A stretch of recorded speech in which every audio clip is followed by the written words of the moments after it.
बड़ी खबर आपको बता दें, मुंबई से बड़ी खबर, जहां बीएमसी चुनाव की सरगर्मी के बीच पुलिस की एक रिपोर्ट में बहुत बड़ा खुलासा हुआ। 4 दिन पहले रिटायर्ड हुई डीजीपी रश्मि शुक्ला ने अपनी रिपोर्ट में दावा किया है कि जब उद्धव ठाकरे मुख्यमंत्री थे उस वक्त देवेंद्र फडणवीस और एकनाथ शिंदे को फर्जी मामले में फंसाने की कोशिश की गई। यह आरोप है कि पूर्व डीजीपी संजय पांडे 2021 में यूएलसी स्कैम केस में सीएम देवेंद्र फडणवीस को फंसाना चाहते थे। पूर्व डीजीपी रश्मि शुक्ला ने अपनी रिटायरमेंट से ठीक 4 दिन पहले महाराष्ट्र के एसीएस होम को एक स्पेशल इन्वेस्टिगेशन की रिपोर्ट सौंपी है।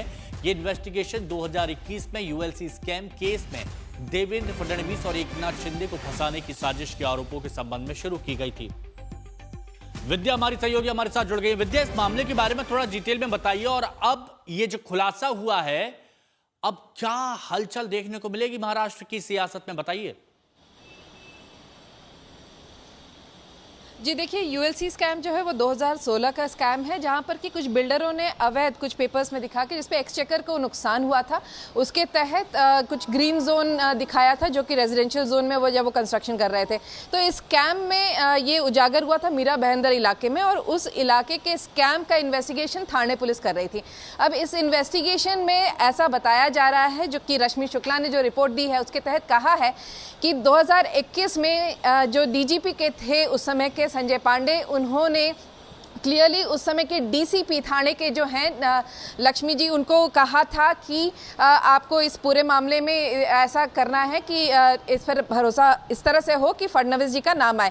बहरहाल इस मामले में हम लोगों ने संजय राउत से भी बात की, उनसे रिएक्शन लिया। उनका यही कहना है कि रश्मि शुक्ला, क्योंकि एक आरएसएस, उनका जो एलिगेशन है कि आरएसएस के बैकग्राउंड से है, उनकी परिवार आरएसएस से है, इसलिए इस रिपोर्ट को तवज्जो नहीं दिया जा सकता, ये रिपोर्ट बायस्ड ही होगी।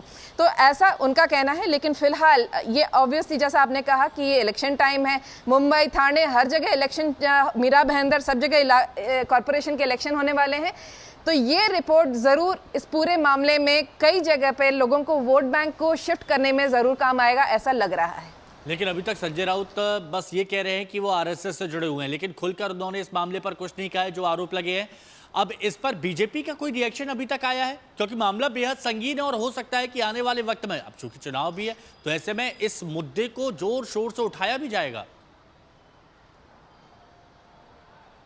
जी बिल्कुल, चुनावी माहौल जो सरगर्मी देखने को मिल रही है मुंबई में, आरोप प्रत्यारोप का दौर तो वैसे ही चल रहा है। उसमें ये जो रिपोर्ट रश्मि शुक्ला ने रिटायरमेंट के ठीक 4 दिन पहले दिया है, उसको देखते हुए जरूर लग रहा है कि ये ऐसे मौके पर दिया गया है, क्योंकि एसआईटी इन्वेस्टिगेशन काफ़ी समय से चल रही थी, लेकिन रिटायरमेंट के ठीक 4 दिन पहले ये रिपोर्ट सबमिट होना, और ऐसे समय में सबमिट होना, और उसके बाद इस रिपोर्ट का बाहर आना, ये अपने आप में काफ़ी टाइमिंग जो है वो लोग यही कह रहे हैं कि पॉलिटिकली मोटिवेटेड लग रहा है। लेकिन इस समय फिलहाल बीजेपी ने इस मामले में कोई रिएक्शन नहीं दिया है।